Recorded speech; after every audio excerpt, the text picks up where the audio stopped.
Kejadian itu terjadi pada tahun 1904. Belanda mengklaim Bali, mengatakan raja-raja Bali di sini tidak menghormati Belanda.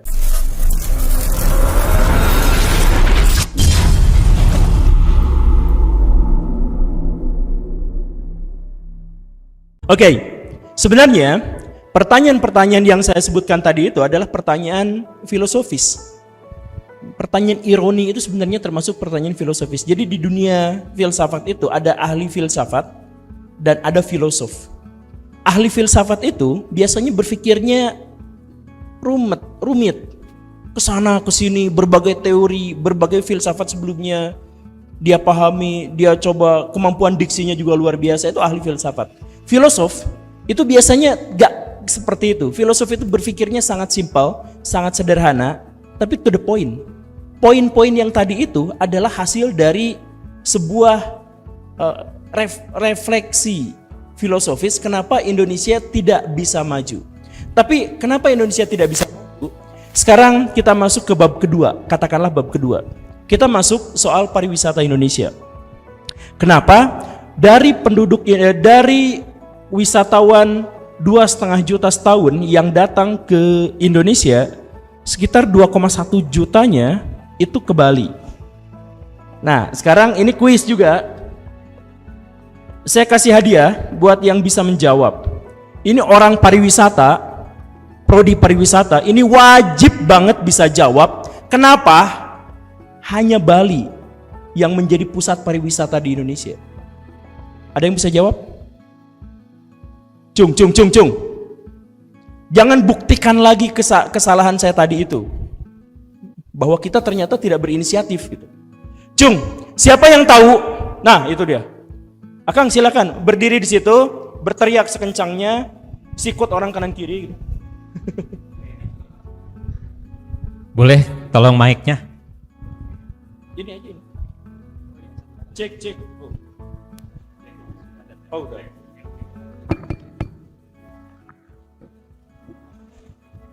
Mengapa masih lebih banyak orang yang berkunjung ke Bali? Itu karena mungkin budayanya yang masih kental dan sama keindahan alamnya yang masih bagus. Budayanya kental. Ya. Saya mikirnya aneh kalau soal kental itu ya. Kenapa ketawa? Oke, budayanya kental. Ya, sama itu kan tadi udah dijelasin sebelumnya. Orang-orang luar tuh lebih suka yang unik dan yang belum mereka ketahui gitu. Jadi itulah yang menarik dari Bali mungkin. Oke, silakan duduk. Saya hargai jawabannya. Tapi ada yang lain? Oh, ya.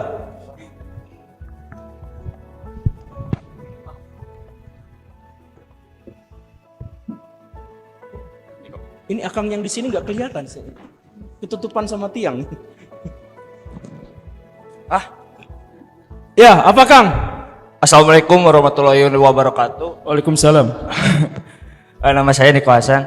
Jadi kalau menurut jawaban saya, mungkin karena di Bali ini yang saya lihat adalah satu wilayah di Indonesia yang mungkin kompeten gitu buat memfasilitasi pariwisata wisatawan luar. Mungkin itu menurut saya mah gitu. Jadi banyak orang-orang yang ke Bali. Banyak orang yang ke Bali karena di sana berkompeten. Iya, si fasilitasnya gitu. Difasilitasi sama Oh, negara gitu. Banyak resort, banyak. Ya, oke, saya minta satu orang lagi aja. Terima kasih banyak. Ya, pernah ke Bali? Kang, pernah ke Bali? Oh, belum. Oke. Enggak apa-apa. Saya juga belum pernah ke Papua Nugini. Oke, ada satu lagi jawaban. 3, 2, oke. Ya, silakan Teteh.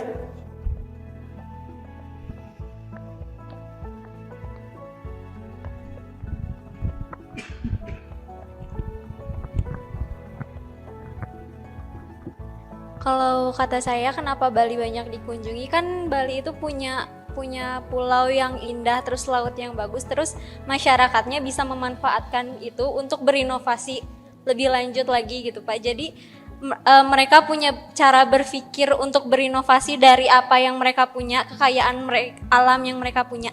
Itu aja sih dari saya. Makasih. Oke, hatur nuhun. Oh ada lagi minta, oh itu ternyata ada satu lagi. Terima kasih banyak Teteh. Pernah juga ke Bali? Oh belum pernah. Belum. Juga. Oke. Bismillahirrahmanirrahim. Karena pendapat yang lain berbeda dari saya, kelas balik terlebih dahulu sejak zaman penjajahan berdasarkan episode Guru Gembul. Episode Guru Gembul Berdasarkan Guru Gembul 480 alasan tragis di balik lebih populernya Bali. Disebabkan karena penjajahan bangsa Belanda yang brutal terhadap masyarakat Bali, menyebabkan Belanda ingin maaf. Demam panggung ya. Pengen nimpukin saya. Ingin membersihkan nama baiknya, maka pihak Belanda ingin mengekspos Bali sebagai pusat wisata di Indonesia. Karena di negara lain tidak punya pesona indahnya seperti matahari yang untuk berjemur. Sekian, Pak. Nyontek ya? Iya, Pak. Karena berbeda dari yang lain gitu. Oh gitu. Baik. Oke. Saya jadi penasaran ini. Tadi ternyata belum pernah ke Bali. Ada yang jadi saya tanya ya, siapa yang pernah ke Bali? Wah, tolong acungannya yang tinggi, yang tinggi. Yang tinggi, Rexona murah tuh. Oh, sejumput orang itu saja ya? Sekelompok itu doang ya? Atau dari Bali memang? Oh enggak, bukan. Kapan pernah ke Balinya? Oh, waktu belum lahir. Pakai ini. Ini namanya Silvi nih. Oh, coba ceritain Bali itu kayak gimana? Assalamualaikum, nama saya Silvi dari Prodi Pariwisata Manajemen semester 3. Waktu saya ke Bali sih nggak sejelek sekarang ya. Menurut saya sekarang Bali itu lebih jelek karena banyak wisatawan yang kurang bertanggung jawab. Kalau misalkan dulu tuh Bali tuh masih rapi, pantai-pantainya tuh masih bersih. Kalau sekarang tuh jelek lah menurut saya ya Pak, karena banyak wisatawan dari luar yang kurang disiplin buang sampahnya di mana aja. Kalau dulu tuh masih bersih banget dan gak macet. Kalau sekarang tuh Bali macet banget karena banyak wisatawan asing dan gak terkontrol. Sering ke Bali ya? Enggak. Update banget. Oh enggak juga. Cuman ada teman di Bali yang suka update gitu. Jadi lihat keadaan Bali sekarang tuh kayak macet banget, apalagi di Canggu kan. Bali tuh jalannya kecil-kecil ya. Yeah. Jadi banyak wisatawan yang nyewa mobil dan motor dan itu tuh suka jadi bikin jalanan macet gitu, Pak. Oke, terima kasih atas semua jawabannya. Jawabannya semuanya menarik dan luar biasa. Tapi saya jelaskan begini. Kalau kita ngobrolin soal pariwisata, kita ngobrolin soal Indonesia, maka referensi utama kita atau titik awal kita harus melangkah untuk menganalisis itu memang harus dari sana. Alasannya yang tadi itu, karena seandainya seluruh wisatawan di Indonesia dibandingkan dengan yang di Bali saja, maka yang di Bali itu jauh lebih banyak daripada gabungan dari wilayah-wilayah lain di Indonesia yang dikunjungi oleh para turis. Makanya kalau misalkan kita berbicara soal prodi pariwisata, kemudian kita berpikir tentang Indonesia, maka itu harus menjadi titik awal kita untuk melangkah, untuk menganalisis gitu. Nah, tadi ada beberapa jawaban misalkan bahwa kebudayaannya masih tertata, masih memelihara tradisi masa lalunya. Banyak di antara wilayah-wilayah di Indonesia yang masih mengikuti tradisi masa lalunya, tetapi tidak se-booming Bali. Banyak juga yang misalkan tadi ada yang mengatakan Bali itu pemandangannya indah banget. Bali itu sebanding dengan Jawa Barat. Siapapun yang pernah main ke Bali, kalau soal alam itu sebanding dengan Jawa Barat. Misalkan di sana ada tebing, dari bukit tiba-tiba ke depan udah jadi laut. Pantai selatan Jawa Barat juga seperti itu, kurang lebihnya. Misalkan begitu ya. Atau di sana sejuk, ada gunungnya. Di sini juga sejuk, ada gunungnya dan sebagainya.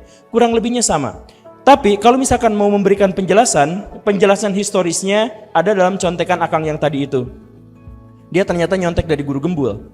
Jadi gini ceritanya, ini historisnya untuk bisa memahami masalahnya kenapa di sana menjadi populer. Dulu Bali itu wilayahnya sama seperti wilayah-wilayah lain di Nusantara.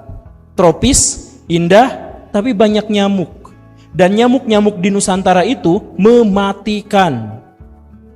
Nyamuk di Indonesia itu saking mematikannya sampai bisa dipakai buat perang. Dan Indonesia pernah menang perang gara-gara dibantu sama nyamuk. Tahu perang Aceh? Waktu perang Aceh terjadi itu, dan itu menjadi salah satu perang paling traumatik bagi Belanda, itu ketika Belanda masuk, orang Acehnya mundur sengaja. Pas Belandanya menguasai wilayah kerajaan Aceh, orang Acehnya mengumpung di sekelilingnya. Dan yang dilakukan sama rakyat Aceh apa? Gak ngapa-ngapain, ngepung doang. Karena di situ sudah banyak nyamuk. Dan 150 dan 15.000 prajurit Belanda itu mati gara-gara nyamuk. Orang Aceh nggak ngapa-ngapain. Nah, di Bali juga kayak gitu. Di mana-mana di Indonesia itu kayak gitu. Hewan-hewannya eksotik tapi serem-serem.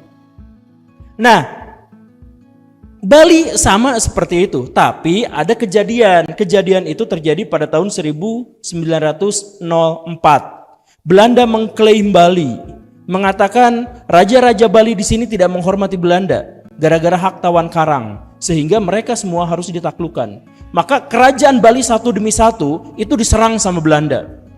Ada banyak kerajaan-kerajaan dari Bali, khususnya Klungkung, itu yang marah luar biasa ketika Belanda itu semakin kesini semakin congkak, dan pada akhirnya terjadi peperangan. Perang pertama Bali menang, perang kedua Bali kalah karena Belanda mengumpulkan pasukan lebih banyak dari orang-orang pribumi Indonesia.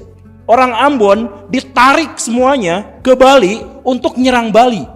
Orang Ambon tuh serem-serem. Kalau perang tuh serem-serem. Orang Ambon tuh, jadi orang Belanda tuh kalau mau ribut sama orang Indonesia, gak mau sama tentaranya sendiri, harus sama tentara orang pribumi, cuman dari suku-suku tertentu. Jadi Belanda tuh takut misalkan sama orang Dayak. Nah, gimana cara ngalahin orang Dayak? Pakai orang Makassar.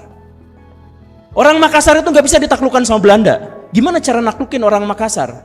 Lewat suku Bajo, lewat orang Bone. Nah, Makassar itu nanti bisa ditaklukkan. Gimana caranya? Bawa pasukan dari Jawa.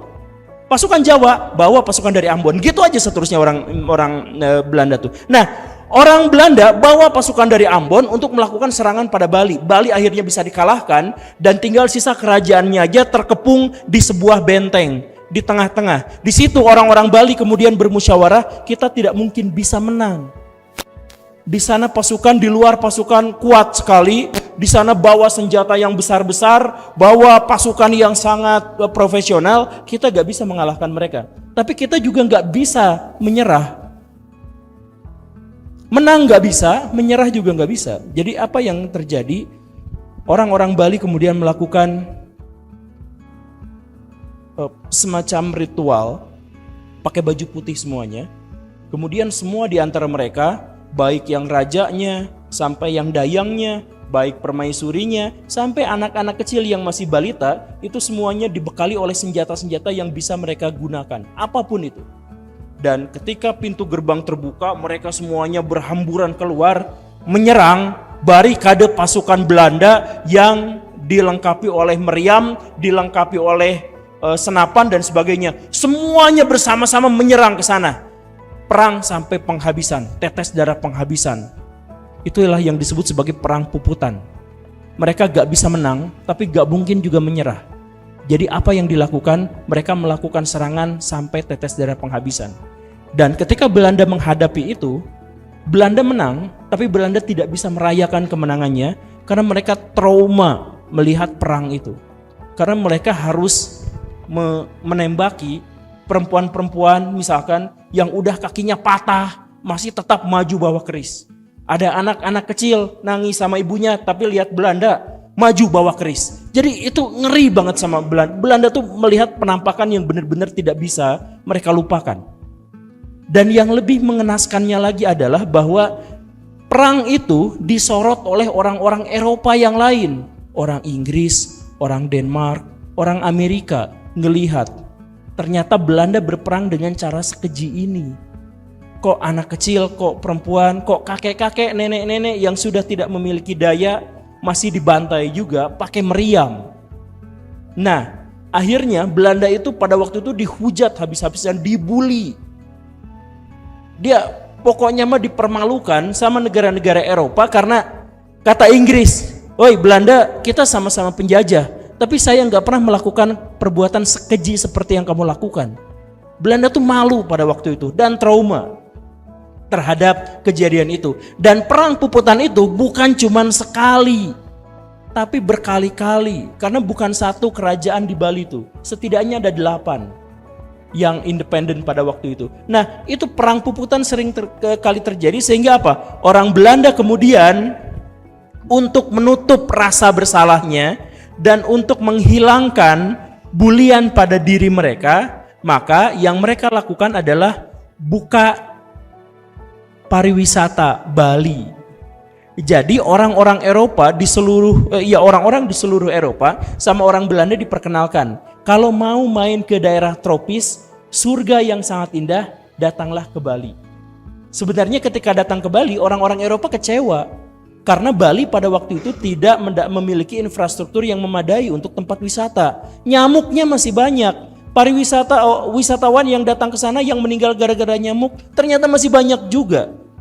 Nah, tapi Belanda terus-terusan mempropagandakan bahwa di sana bagus, di sana indah. Kenapa? Karena Belanda ingin menunjukkan bahwa di situ tidak terjadi apa-apa, di situ sudah damai, orang-orang Bali dengan kami itu sudah baik-baik saja, sudah tidak ada masalah. Begitu. Nah, kemudian pesan Belanda kepada orang-orang Bali itu adalah kalian jangan berubah. Karena yang dibutuhkan oleh orang-orang Eropa itu adalah sesuatu yang berbeda dari yang mereka alami di negaranya. Jadi orang Bali tetap berpakaian seperti itu, beragama seperti itu, melakukan ritual seperti itu, dengan rumah-rumah yang sama kurang lebih seperti itu, dan jadilah Bali kemudian menjadi satu destinasi wisata yang sangat menonjol. Beda sama wilayah-wilayah lain di Nusantara yang ketika pada waktu itu berlomba-lomba untuk ikut-ikutan jadi Belanda. Seluruh wilayah di Indonesia itu, kecuali Bali, itu ikut-ikutan jadi Belanda. Contohnya apa? Bahkan istana negara yang sekarang itu, katanya istana negara Republik Indonesia, tapi warisan Belanda, arsitektur Belanda. Itu, Pak Rektor itu, kuliahnya di UPI. UPI itu di sana, ada Isola, ada gedung di sana, yang arsitekturnya sepenuhnya Belanda.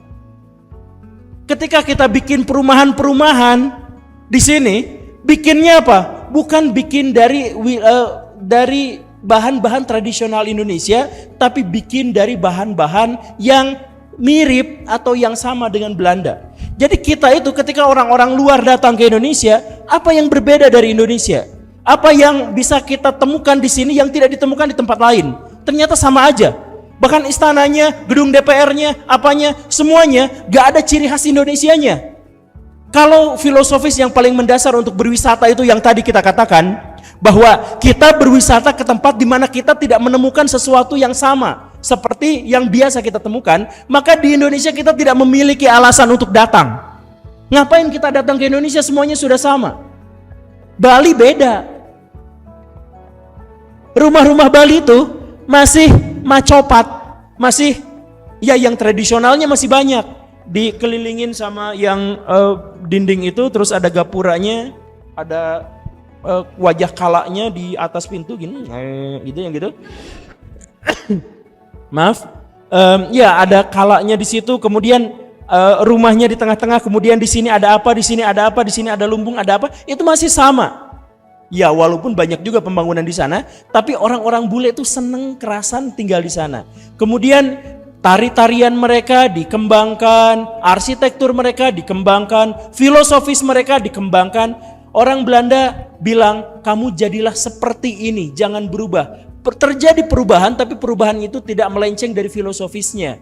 Perubahan itu hanya ada pada manifestasinya, pada perwujudannya. Idenya tetap sama. Dari situlah kemudian Bali bisa mempertahankan statusnya sebagai tempat pariwisata paling hebat di Indonesia. Dilihat dari fasilitasnya, dilihat dari jumlah kunjungan pariwisatanya di sana, luar biasa.